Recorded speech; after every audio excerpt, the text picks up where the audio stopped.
Success starts long before a crisis, and I found a great example of that right here. So you're telling me you can only give our guys 45 hours? That brings them to about there. The first thing that Gene is doing here as the lead flight director of Mission Control is he's giving a visual for the challenge that they're facing. When he says that you can only give me 48 hours, that gets them to right here. You can already feel that that's unacceptable to him. It is already a foregone conclusion in Gene's mind that these 3 astronauts of Apollo 13 are going to make it back to Earth safe. That is the conclusion. Everything else is just figuring out how do we get there. That is where success starts long before the crisis. Gentlemen, that's not acceptable. Gene, you gotta talk about power here. Whoa, guys! Power is everything. Power is everything. Without it, they don't talk to us, they don't correct their trajectory, they don't turn the heat shield around. We gotta turn everything off. Now. They're not gonna make it to re-entry. What do you mean everything? When he says, what do you mean everything? It's another way of saying, tell me more. Gene is curious. He's not shutting down this discussion. He's also not jumping right into it. He's saying, give me some more information. Help me understand where you're coming from. Everything on the LEM draws 60 amps. At that rate, in 16 hours, the batteries are dead, not 45. And so's the crew. We gotta get them down to 12 amps. How many? You can't run a vacuum cleaner on 12 amps, John. You gotta turn off.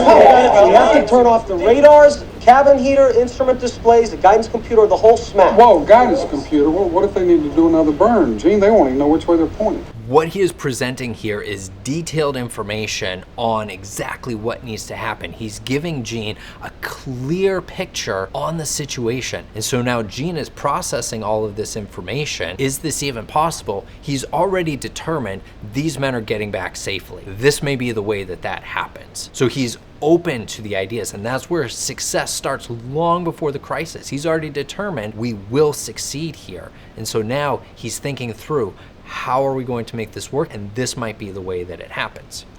The time we talk down here, the more juice they waste up there. I've been looking at the data for the past hour. That's the deal? That's the deal.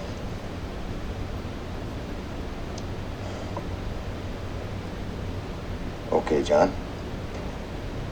And then we finish the burn, we'll power down the LEM. All right. That level of trust in his team is incredible. This is a life and death situation. Gene's not the one crunching in the numbers. He can't combat and say, well, no, I don't think that it needs to be that particular amps. I think it needs to be this. That is not how healthy teams function. Gene is basically saying, I trust you with the lives of these 3 astronauts. And it is that level of trust that makes a highly successful team. Now, in the meantime, we're gonna have a frozen command module up there. In a couple days, we're gonna have to power it up using nothing but the re-entry batteries. We've been tried before. Hell, we've never even simulated it before, Gene. When he is having to deal with all of these, oh, we've never done that before, I don't know if this will work. It can be so frustrating in leadership. But Gene overcomes all of that. He has that yes and mindset, not the negativity here, but saying it doesn't matter if it's never been tried before. We need to figure it out because I've already determined that we will be successful. Well, we're gonna have to figure it out. I want people in our simulators, working re-entry scenarios. I want you guys to find every engineer who designed every switch, every circuit, every transistor, and every light bulb that's up there. Then I want you to talk to the guy in the assembly line who actually built the thing. Find out how to squeeze every amp out of both of these goddamn machines. I want this marked all the way back to Earth with time to spare. We never lost an American in space. We're sure as hell not going to lose one on my watch.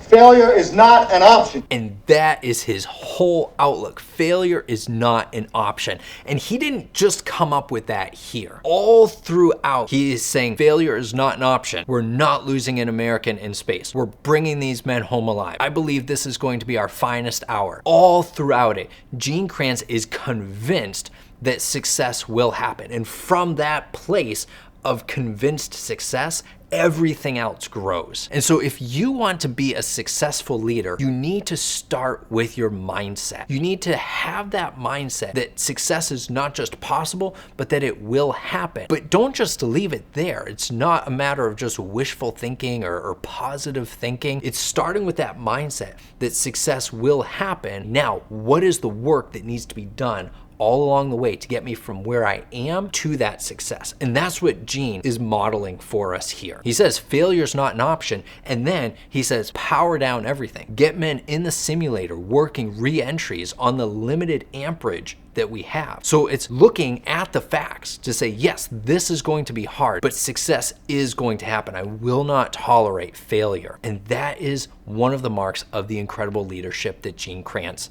demonstrates here. If you like this video, give it a thumbs up and be sure to subscribe so you never miss another one. If you have a TV or movie character that you would like me to analyze their leadership, just drop that in the comments below and I'll check that out. And until next time, take care.